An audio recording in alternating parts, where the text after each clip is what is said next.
So it brings me great pleasure to present to you today our dear friend Kenneth Ray Stubbs, who is here on the screen right now. Is it Tucson? Tucson, Arizona. Tucson, Arizona. And Ray has been the author of over a dozen books and DVDs, including The Essential Tantra and Women of the Light. Women of the Light, actually, The New Sacred Prostitute, was one of the most poignant books for me in the early stages of my own path, and really turned things around for the decisions that I made into becoming a tantrika and taking this path full on. I highly recommend it. He's also created a 90-minute documentary, The Sacred Prostitute, and his most recent documentary is The Path of the Sexual Shaman, and the teachings on energy and orgasm and wisdom. Ray's been on a shamanic path for over 2 decades and is a 13-year sun dancer. He's the creator of the shaman cards, ceremonies for energy and wisdom. Tibetan Buddhism has also been a major influence in his life. And he just is a plethora of amazing, deep, soulful teachings and wisdom. His teaching, please give a round of applause. Oh, one more thing before we begin. If you have a question, just raise your hand. I'll notice that your hand is up, and I will. You can tell me the question. I'll interrupt him, and then I'll repeat the question back. And is it okay to ask questions throughout your lecture, or should we wait till the end? I don't know. Sometimes the moment says go and ask the question. Sometimes I may say let's try to wait till the end. But also, the question I have is, what time do we need to complete by today?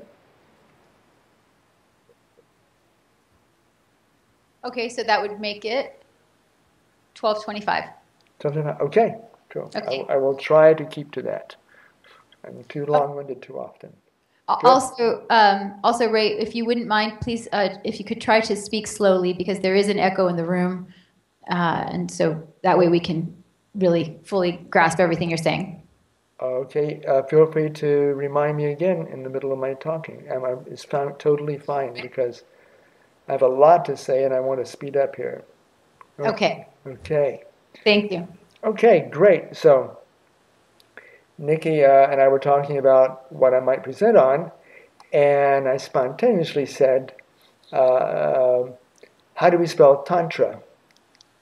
S.H.A.M.A.N.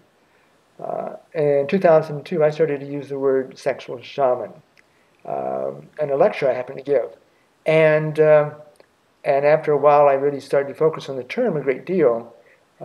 And I began to think, I'm hearing more and more people use this word. So I had noticed how Tantra had become a commonly used term increasingly.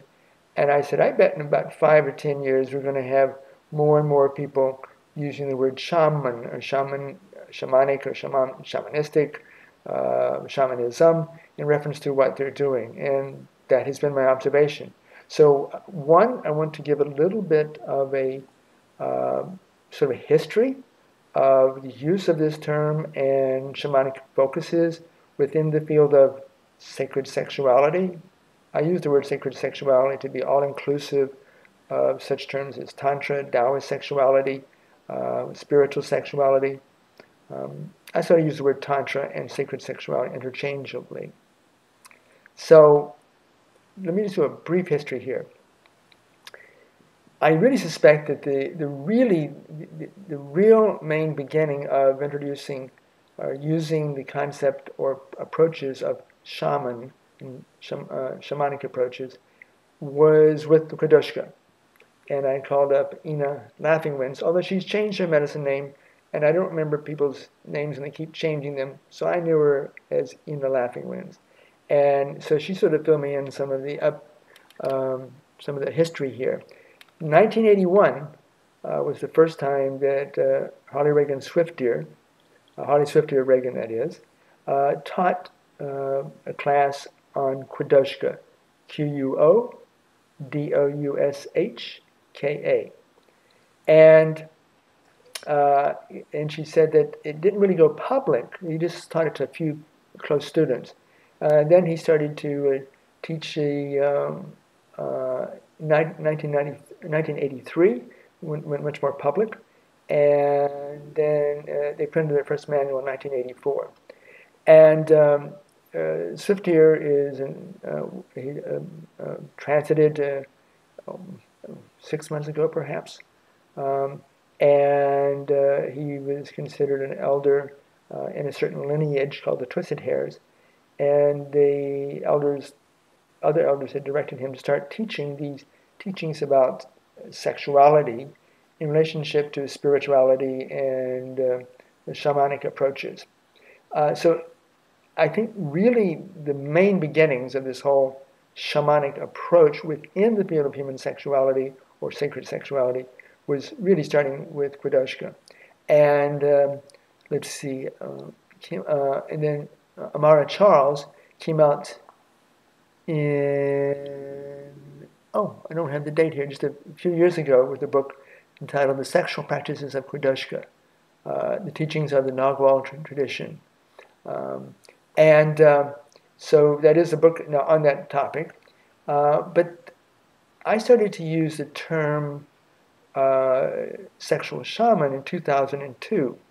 I gave it at a lecture at the sex workers art. Let's see, got to keep all these names straight here when it comes to historical fact. Sex Workers Arts Festival here in Tucson, Arizona. And I put together a panel of Joseph Kramer, whom some of you know, who started teaching sexological body work, and Portia Lynn, who had been in the adult industry as an actress, and then Newt Monk Ankh Butterfly. And we had a panel of people talking about the sacred prostitute, because that was the term that was in the literature. And when I did the book Women of the Light, the New Sacred Prostitute, I was talking about sexuality and spirituality combined together. And I was feeling that the word sacred prostitute had limitations. One, a lot of people were interpreting it as saying that, well, regular prostitutes, in other words, prostitutes were not sacred prostitutes, were less than sacred. They were not okay. And so I wanted to get away from that connotation. Also, people have a lot of images that we were projecting on there, so I spontaneously came up one day with the word sexual shaman and presented that in the lecture. And that lecture is now, or parts of those talks, are part of my documentary, The Sacred Prostitute, and which came out in 2004 approximately. And but at some point, I started looking on Google for the word sexual shaman, and clearly I was not the first person to use the term sexual shaman. Um, some other people had, although I don't remember if I'd ever heard it from anyone else. Sexual shaman. It has an alliteration. I liked saying the word, and I could now define what I was talking about with these sacred sexuality practitioners in a whole other language that people didn't have charge on, and they didn't understand it, so I could sort of characterize it. But I looked back into Google early on. It's hard to find it now because there's so many terms, so many references now. But about 6 or 8 years ago, I looked up, and Annie Sprinkle, who was at this conference, just about 3 or 4 years ago, as a main presenter, who's really well known. I spoke with her in preparation for this, and she said she had never called herself a sexual shaman, but if you Google her name, sexual shaman, sexual shaman, sexual shaman keeps appearing. So a lot of other people started to use that word in reference to her. And so that was an earlier time than 2002, apparently. And but around 2004, when it was really starting to pick up here, and the use of shamanistic, shamanic, so forth in relationship to sexuality, I came out with the documented Sacred Prostitute 2004, approximately. Kamala Devi and Baba Dez came out with a book in 2004, Sacred Sexual Healing, the Shaman Method of Sex Magic. and they actually have a glossary. And glossaries, unfortunately, have to be short, so they ended up defining shaman as a priest or priestess or healer who walks in both the physical and the unseen worlds of gods, demons, and ancestral spirits. And then at some point in time, Baba Daz started to use the word shaman, shamanic, in the training that the number that's given through S.H.A.M.A.N or in conjunction with S.H.A.M.A.N. And it's now called the spiritual, sexual, shamanic experience / training. I got to tease Baba Dez about this. I mean, how many more search engine words can you get into a title and people still remember the title of your course? But that's cool. so he that's one of the courses that's being taught these days. But there are other people who started to use the word also around 2004. Catherine Armstrong was at a gathering, and someone looked up on the internet for her and said, oh, the shamanictantra.com is not taken. So she took the term at that time. So that's another use of the word shaman in relationship to Tantra or sacred sexuality. Now Baba Daz, I asked him, well, how does he see the relationship between shamanism and sacred sexuality? And he said it's about understanding and experiencing energy. Both of these perspectives are about the concept of understanding and experiencing energy. Now, Karen Armstrong, when I asked her, I did a little background here to try to get some feedback from people about how they're using the term. She talked about shamanism is about altered states of consciousness. And she really thought it was very different than Tantra. I don't know when Isis Phoenix took the name sensualshaman.com, but it's been out there for a long time. Then another course by Leanne Edwards and Matt Schwint, I believe his name is pronounced. Their second level course is called Deepening the Sexual Shaman. And their website is www.uniquetantra.com. So shamanictantra.com, sensualshaman.com, and mine is sexualshaman.com. And so these are some of the people that have been using the term, and it seemed to start back near the beginning of the 21st century, that people were using these terms together. And I'm sure we'd all give different reflections, different perspectives, and I'm not trying to represent their point of view other than say a few words about how they said it. So I'm going to give my point of view of how to look at the concept of shaman and shamanism, because I think it's very important if we're going to start using the terminology that, and anyone can use any terminology. I'm really opposed to standardization and say this is the only way to use this term. I'm really open to an open field here of people using it however they want, but the academic in me still says let's try to have some clarity about how we use the term, how we mean it. And I've done a lot of reflecting on that. And so I'd like to give you some characterization of that.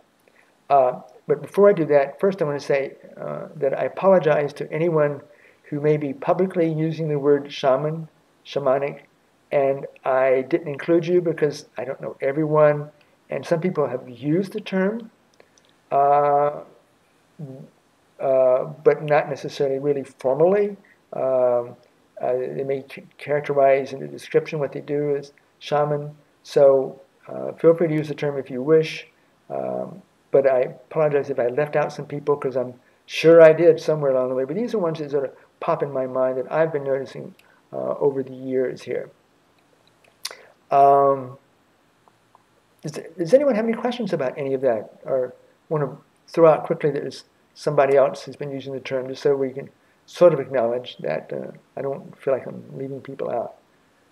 Does anyone have anything to add to that list of people who've used the word? Yes, we have one question. Yes.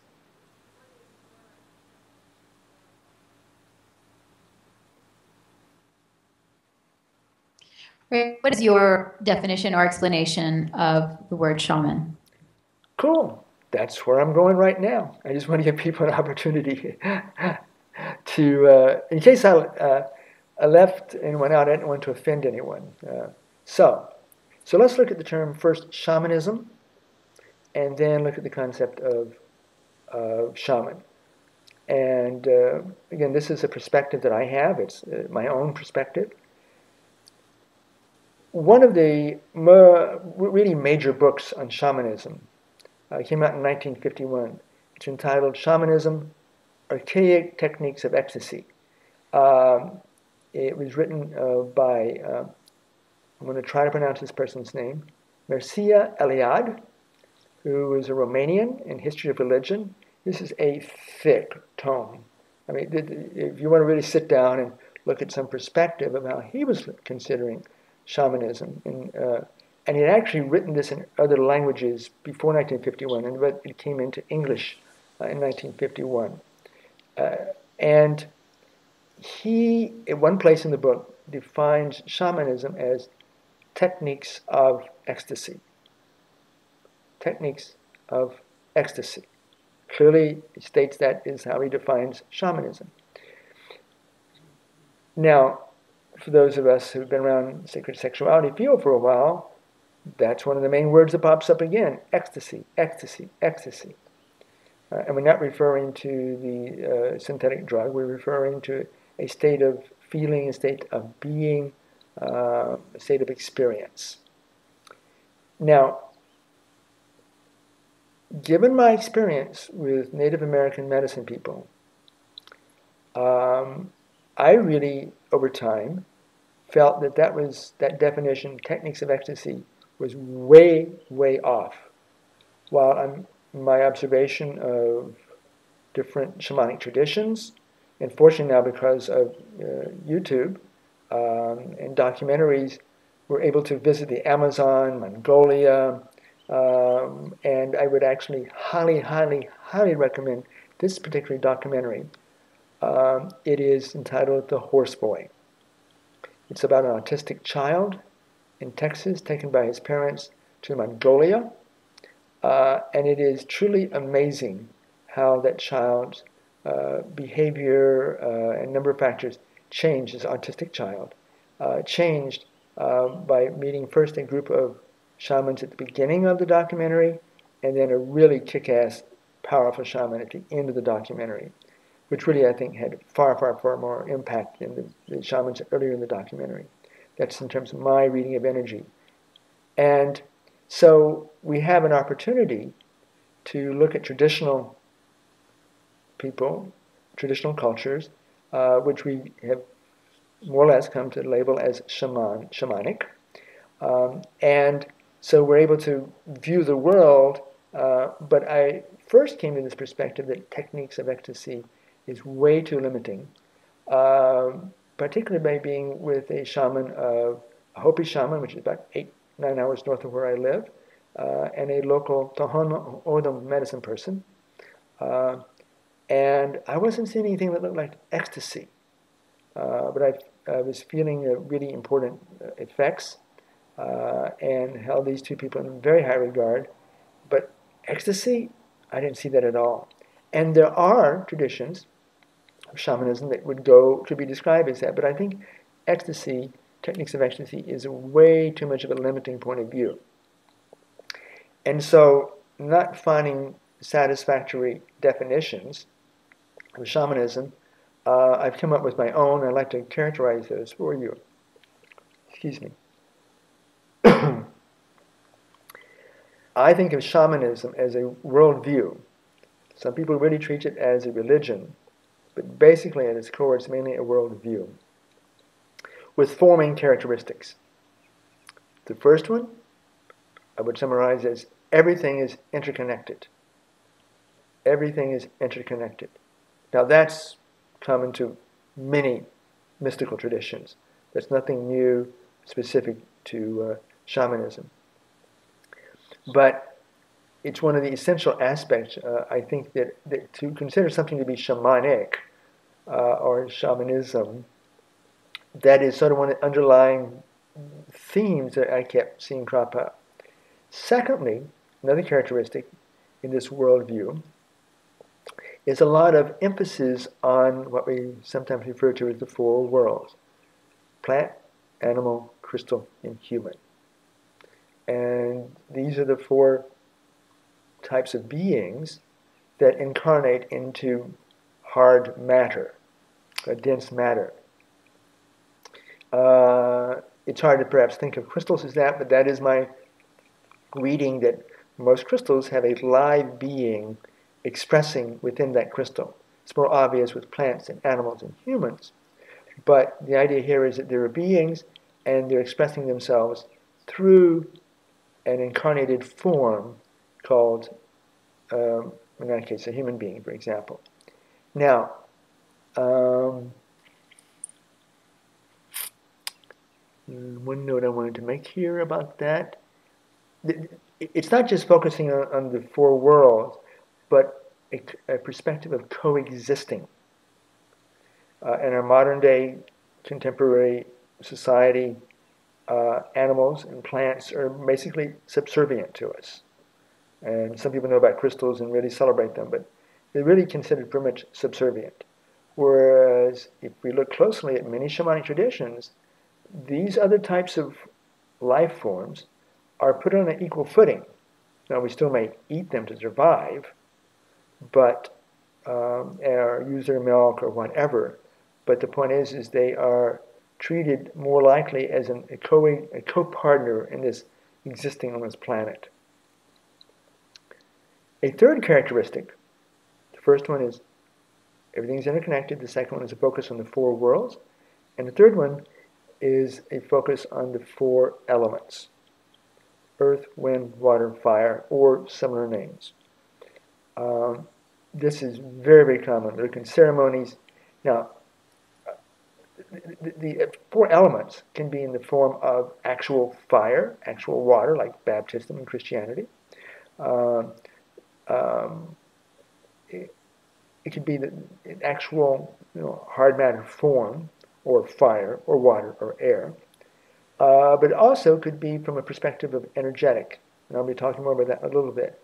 That underlying these forms would be an energetic dynamic of earth, wind, water, fire, what I call elemental energy. That these forms are made up of elemental energy. And I'll be talking about energy, like I said, in a few minutes. And also, people can talk about earth, wind, water, fire from a symbolic point of view, like in astrology: earth sign, air sign, etc.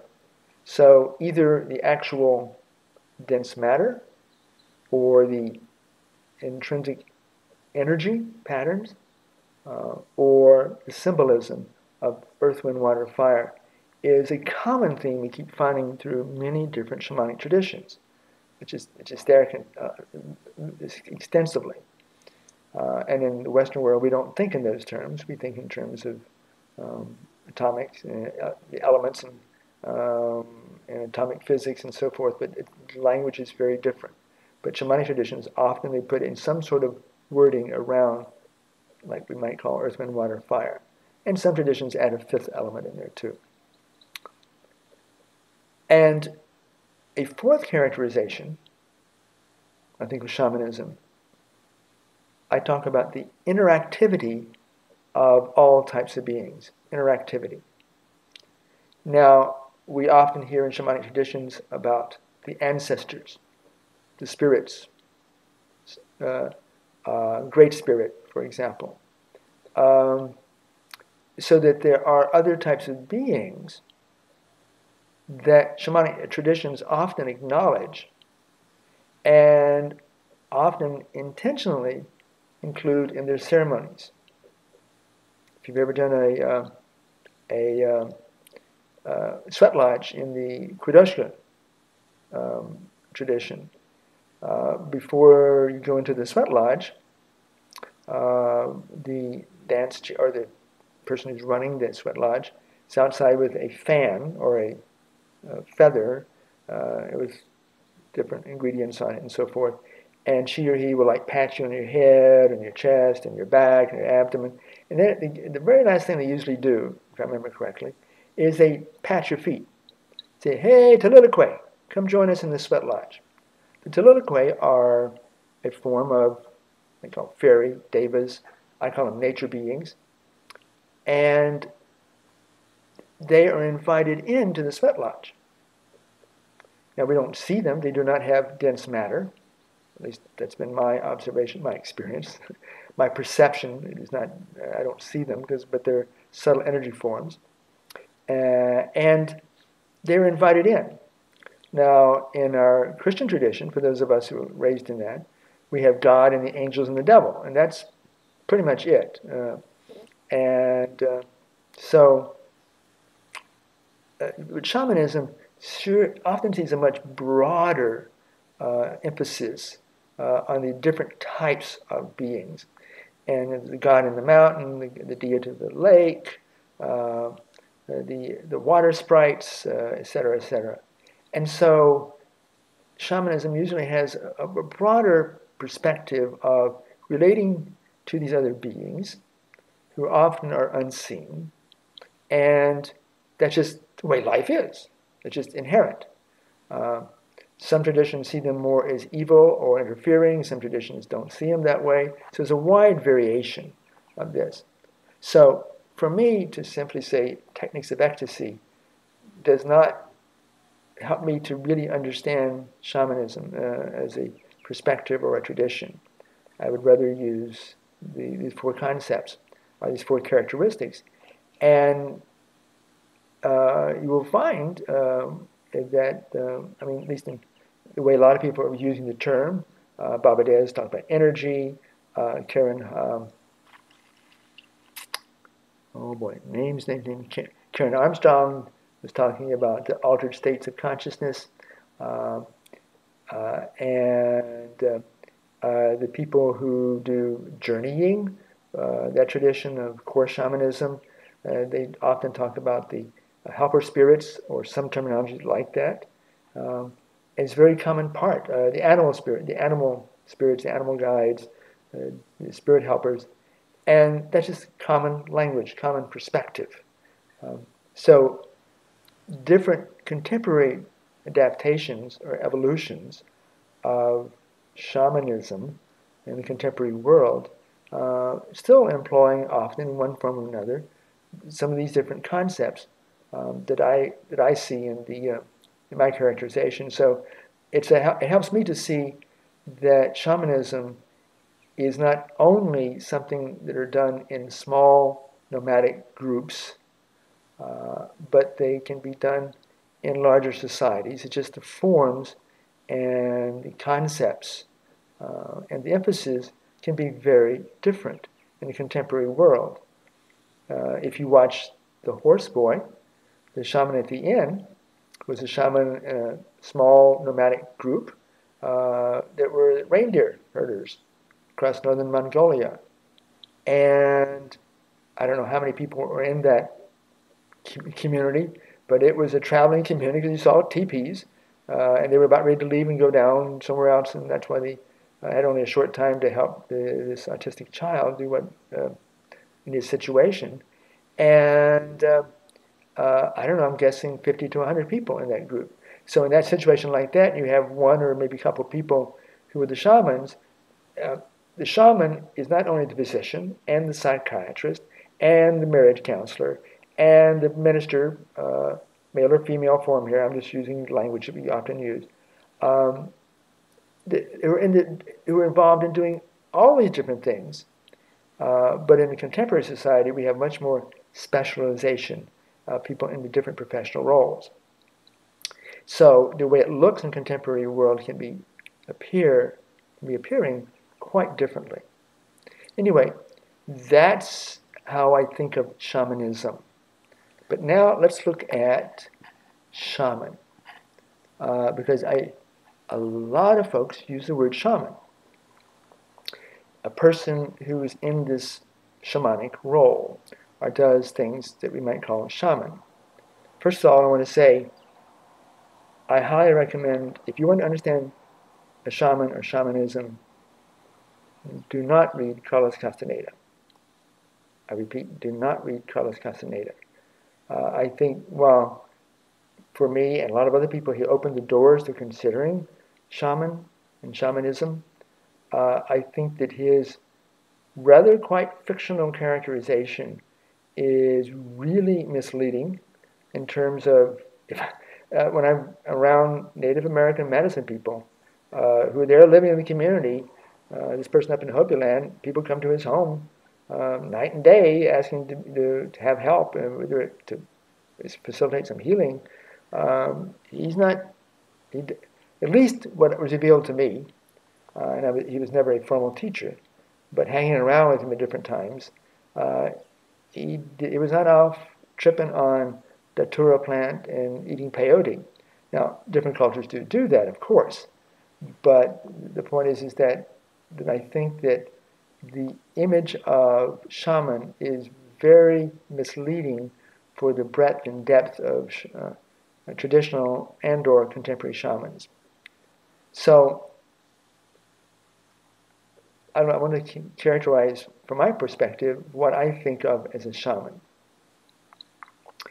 And I've given several lectures on this. If you went to Vimeo and looked at my channel, Sexual Shaman, vimeo.com/Sexual Shaman, you'll hear other talks about how I define these terms. But I want today to define it a little bit different, characterize it a little bit differently. First of all, I think that the main purpose, the main role of a shaman, whether it be traditional or contemporary, the main role is that of being involved in transformation. I like to use the word transformation rather than healing. Healing implies something lacking, something not okay. But sometimes we're really good at something, but we want to be better, or perhaps can be better. And so the word transformation is all inclusive of, regardless of where the starting point is, that one can now be more and more developed in certain ways. And I think of as transformation is not a change in behavior, although it may include that, not a change in attitude, not a change in belief, although those things might happen as well, but rather a change in the underlying frequency and intensities pattern, or what I would call energetic patterns. We're made up of energetic patterns, consist of frequencies and intensities. Think of it from that point of view. And excuse me, someone made a lot of noise in a nearby room here and I was having trouble concentrating. And I think that when people are doing massage, when people are doing Reiki, when people are doing psychotherapy, there are some changes in behavior and attitude and belief perhaps. But to really get at changing the underlying energetic patterns, you really have to start functioning in other dimensions. And I define a dimension differently than a lot of people. I define a dimension as a range of frequencies from lower to higher. A range of frequencies from lower to higher. And most people are on this planet, out of a conceptualization I consider to have 20 dimensions, most people are functioning only in what I call the first dimension, which is the lowest range of frequencies. For me to define a person as a shaman, they have to be functioning in the first 4 dimensions, that they have to be vibrating at patterns of higher and higher frequencies. Now this, I'm not going to get into much specifics in this, but for a person to become a shaman, they have to develop certain energetic structures that enable us to vibrate at these higher and higher frequencies. And I'm not talking about trance. Trance is usually not much of a higher frequency. It can be altered state of some kind, but it's not really what I'm referring to as higher frequency. And if we want to be able to have these structures and functions and abilities that enable us to function at higher and higher frequencies and higher dimensions, then we have to be functioning at certain levels of intensity. And this is something I've not talked about before in any group, because I'm just sort of a new expanded understanding. And so rather than talk about a shaman as someone who's functioning in higher and higher ranges of frequencies, we look at how a person, even if they do develop the structures, how they're able to actually function at these higher ranges of frequencies. And here's where the concept of energy comes in. This is where Babadas and I were talking and said, well, what do we have in common? What is shamanism and sacred sexuality have in common? Quick answer, it's energy. And I want to say, bingo, that's my answer too. So Babadas and I do agree on something. And so, but I think that those of us in the sacred sexuality field have not really developed these abilities to function at higher levels of intensity. However, I do think that sexuality is one of the arenas where when we focus on our sexuality, and particularly on orgasm, we will be able to function at higher levels of intensity. So I want to give you my characterization of 5 types of intensity, 3 of which I do use the word energy. The 2 higher levels, I don't use the word energy anymore because it doesn't seem to be applicable. However, you're welcome to use the word energy any place you want. It's just, these are my characterizations. And when I've been on PhD dissertation committees, I tell people, define your terms. And once you define your terms, then you can speak within that. But if you leave your terms undefined and uncharacterized, then you can be talking all over the place and just have a tautology here of saying the same thing 2 different ways, saying one's causing the other, one's really all the same thing to begin with. So I want to characterize to you my 5 levels of intensity. The lowest level of intensity I call live energy. Live energy. That's just my languaging. And we often think of physical, mental, emotional, and spiritual. Live energy consists of those 4 aspects. Physical, mental, emotional, and spiritual aspects of energy. And most people, most practitioners, are functioning at that level of intensity only. Reiki practitioners, a lot of massage practitioners, psychotherapists, that's just the level of energetic development they have. It's not bad, it's just that when we can be more effective, be more transformative, if we are able to function at the level of more and more intrinsic levels of intensity. Let me give you an idea of what I mean by intrinsic. The organism here, the body, well, cells are intrinsic. This is an analogy. Cells are intrinsic to the organism.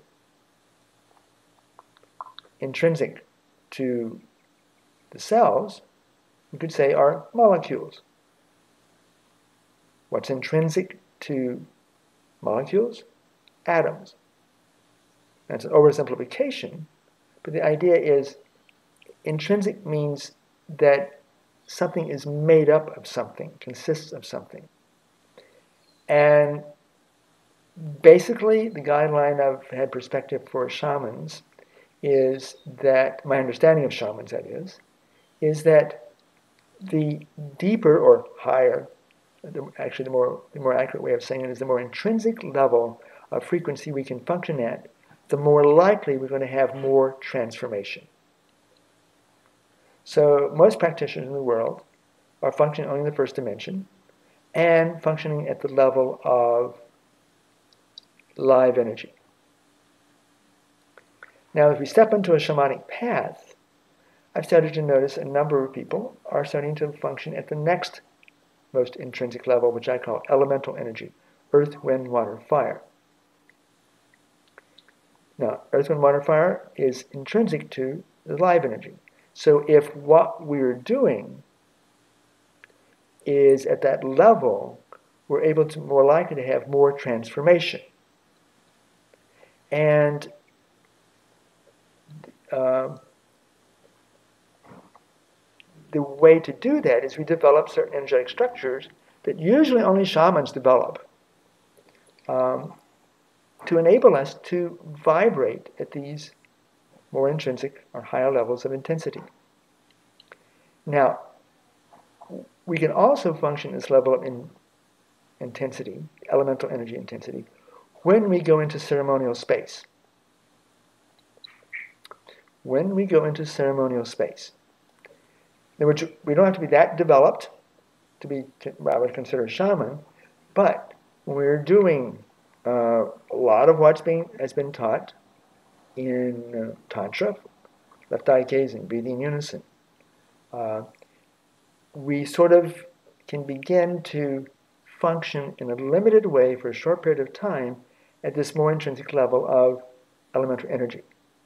So many of you who are sacred sexuality practitioners, and you're giving a massage, a person starts to go deep. Are you going? People are going into a deeper space where they be shouting or like dancing, but go into a more of a ceremonial space where they be quiet or expressive.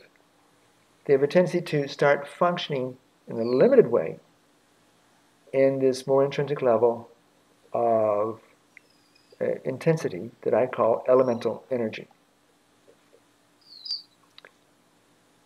The third level I call energy, capital E, energy.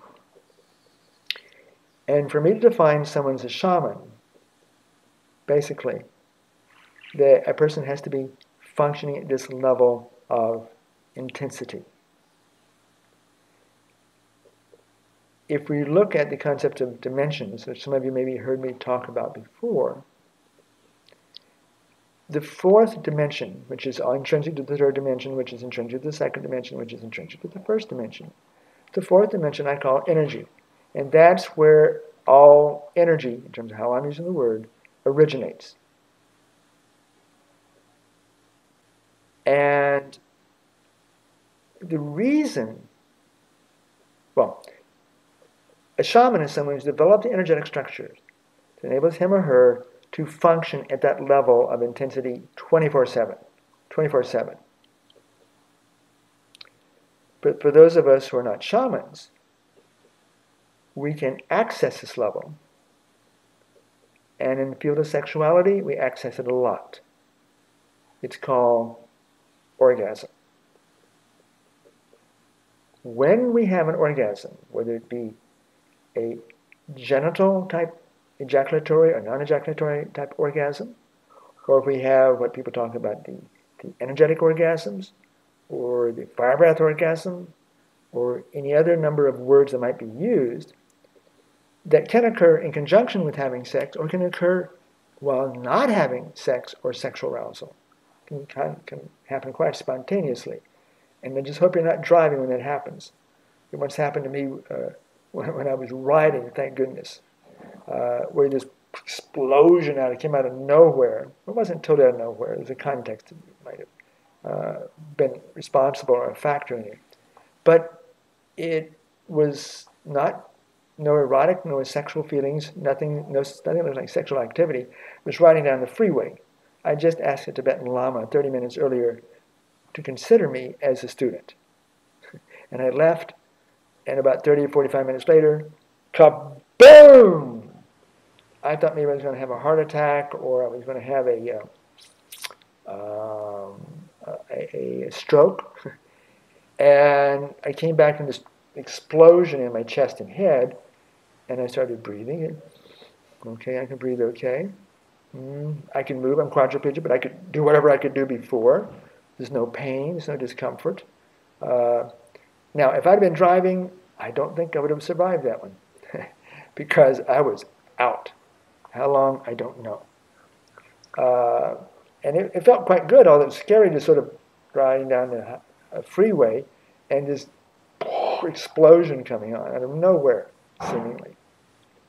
So, when we have an orgasm, we temporarily sort of access that fourth dimension. And the reason that orgasm is so important, regardless of the type of orgasm, and I'll be talking about different types of orgasms shortly. Hopefully I have enough time to do that. The reason it's so important is because when we have an orgasm, we bring in more energy within us. I would use the word manifesting, more elemental energy. We actually increase the level of intensity of our elemental energy. Remember, you and I are made up of live energy, which consists of elemental energy. And if we want to be able to function at that level of energy, well, one of the ways to keep bringing it in is to have orgasm. But in a sense, you could say that's the only way if you define orgasm the way I define orgasm, which is manifesting a more elemental energy. And so, in a sense, you could say, have orgasms and live long and prosper, or something like that. And it is really strange to me that a lot of contemporary shamanic organizations and practices are so, shall I say, fucking uptight about sexuality that they don't even want to discuss the topic of sexuality in relationship to contemporary shamanistic practices.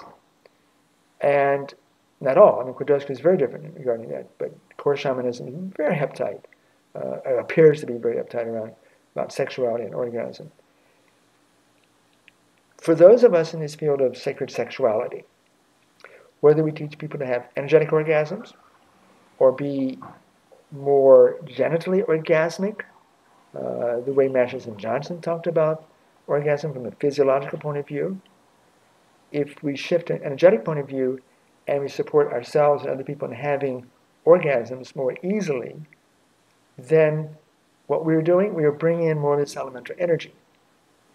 We need more of this form of elemental energy to develop the structures and the functions and the abilities to enable us to vibrate at these higher ranges of frequencies. So I would argue quite strongly that not the only way, but a fastest path to becoming a shaman is to have orgasms.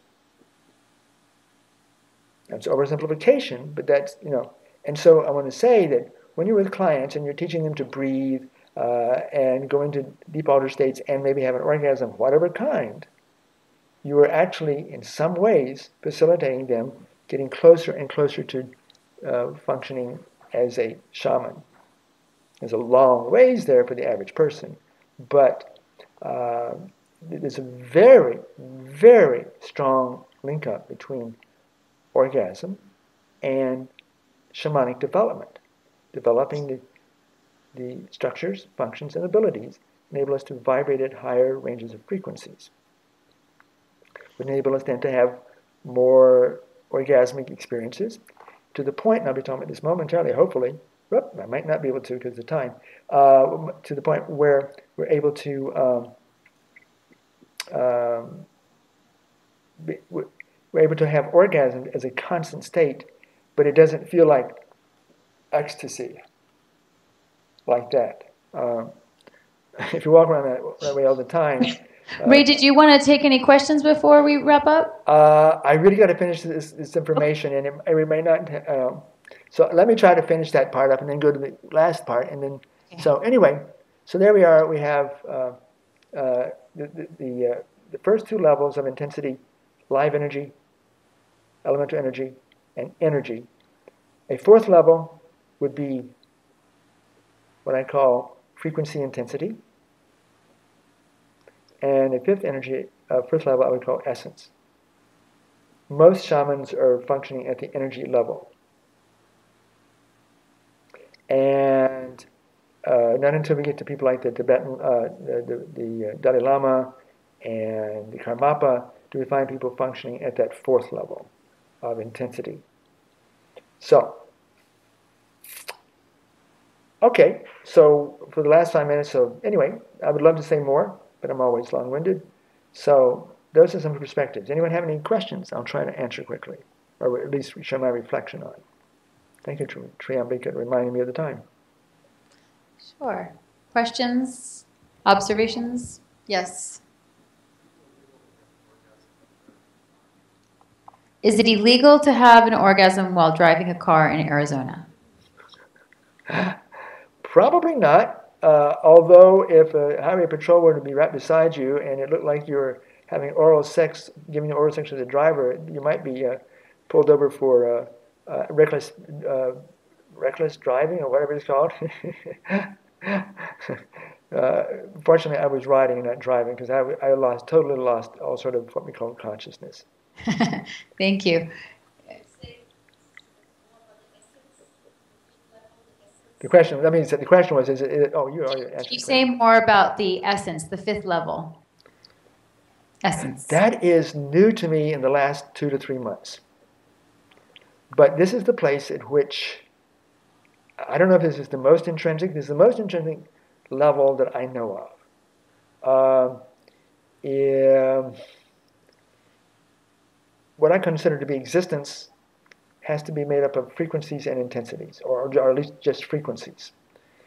There's something even more intrinsic to frequencies, and I'm not sure if I have a word for it yet. For a while I was calling it ground of being.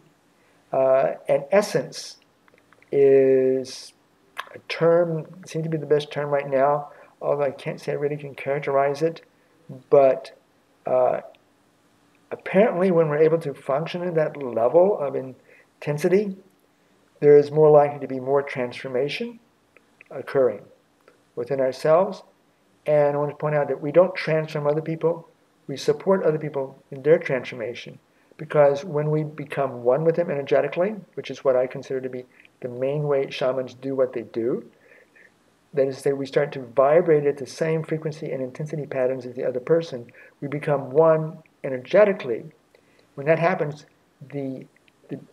there's a synthesis of two people's energetic abilities, synthesis of their intensities, and a synthesis of their knowingness, or the knowledge database of how to, and the person literally, the being literally transformed him or herself, rather than the shaman doing it to you. It's a point of view that I think ought to be really considered, but don't have time to present more about that. Any other questions? You. Any last question? Yes.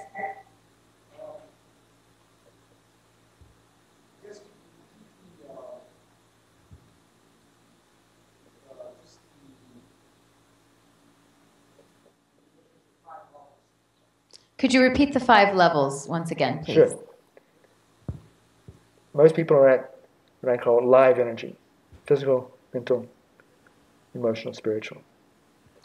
People in a meditative, ceremonial space, or starting to be on a shamanic path, can function at the elemental energy: earth, wind, water, fire.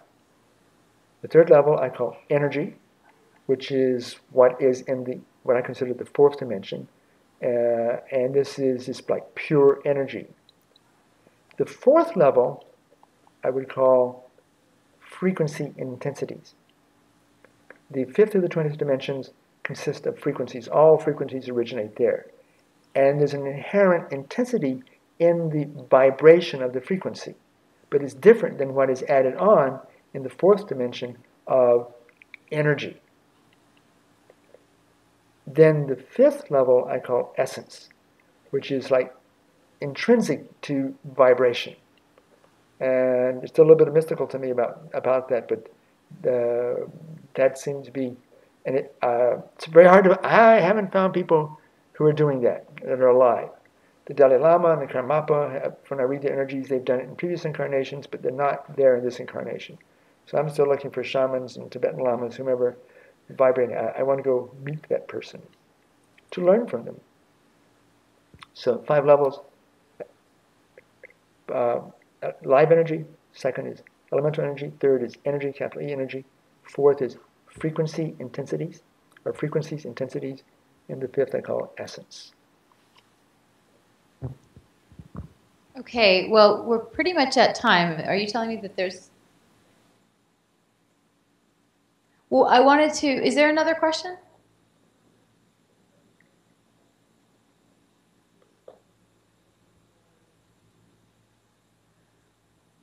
Would essence be moving closer towards unity, consciousness, or oneness? Yes. Because Yes. that, as far as I can tell at this point in time, and again, this is something sort of new conceptually from in the last 2 or 3 months, it is where, it is the everything, therefore nothing is there. There's no differentiation. You say there's nothingness there. uh, and it is, I don't know if it's the most primordial, but it's the most primordial that I understand. And there's an intensity there.